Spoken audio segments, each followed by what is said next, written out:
ఓం నమ శివాయ. నేను మీ దివ్యా శర్మ అండి. నమస్తే అండి. దివ్యా శర్మ కిచెన్కి స్వాగతం. ఈరోజు కంద ఫ్రై చేద్దామండి.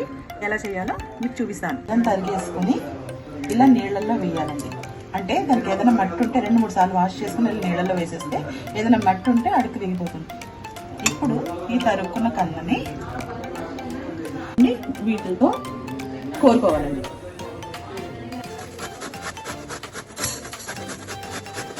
ఇదిగోండి ఇలా కోరేసుకోవాలండి. కందని మొత్తం ఇలా కోరేసుకొని ఒక నిమిషం ఇలా వెడల్పుగా పరుచుకుంటే దానిలో ఉన్న తడంతా పోతుందండి. ఒక 5 నిమిషాలు ఇలా వదిలేసేయాలి. ఫ్రై చేసుకోవాలి. ముందుగా పల్లీలు వేయించుకొని పక్కన పెట్టుకుందామండి.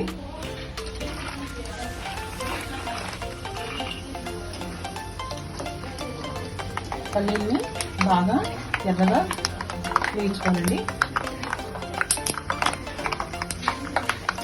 కొన్ని పల్లీలు ఇలా ఫ్రై చేసుకోవాలన్నమాట దోరగా. కరివేపాకు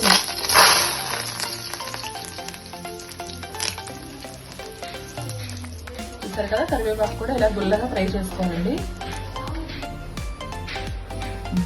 ఇప్పుడు కళ్ళు తురిమింది కదండి, అది ఆయిల్లో నెమ్మదిగా వదలాలండి. 1 నిమిషం అలా వదిలేసి పొంగు తగ్గిన తర్వాత కలుపుకోవాలండి. ముందే కలపకూడదు.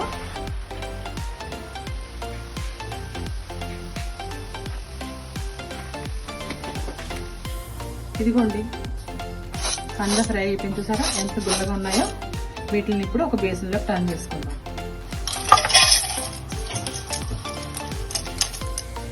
తీసుకున్నాం కదండి, ఇందులోకి ఇప్పుడు తగినంత ఉప్పు, మీ రుచికి సరిపడ కారం అండి. కారం అంటే ఇది ధనియాలు, జీలకర్ర, ఎండుమిరపకాయలు. ఇది ప్రత్యేకంగా నేను ఇంట్లో తయారు చేసుకున్న కారం అండి. ఇదైతేనే కూరల్లోకి, ఫ్రైల్లోకి, అన్నిటిలోకి మంచి టేస్ట్ ఉంటుందండి. ఇది మీ రుచికి సరిపడా. మేము మరీ ఎక్కువగా కారం తినము. మీ రుచికి సరిపడా కారం. ఇందాక పల్లీలు వేయించి పెట్టుకున్నాం కదండి, అవి కొన్ని వేసుకోవాలి. తర్వాత వేయించి పెట్టుకున్న కరివేపాకండి మొత్తం కలిపి ఇలా టోస్ట్ చేయాలండి. చూసారు కదా, ఇలా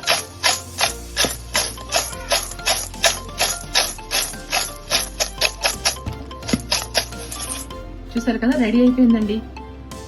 చాలా రుచికరమైన కంద ఫ్రై.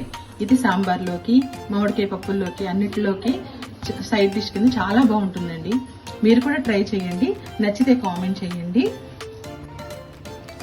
ఈ వీడియోని లైక్ చేయండి, షేర్ చేయండి, నా ఛానల్ సబ్స్క్రైబ్ చేయండి. ఓం నమ శివాయ. ఉంటాను ఫ్రెండ్స్. నేను మీ దివ్యా శర్మ.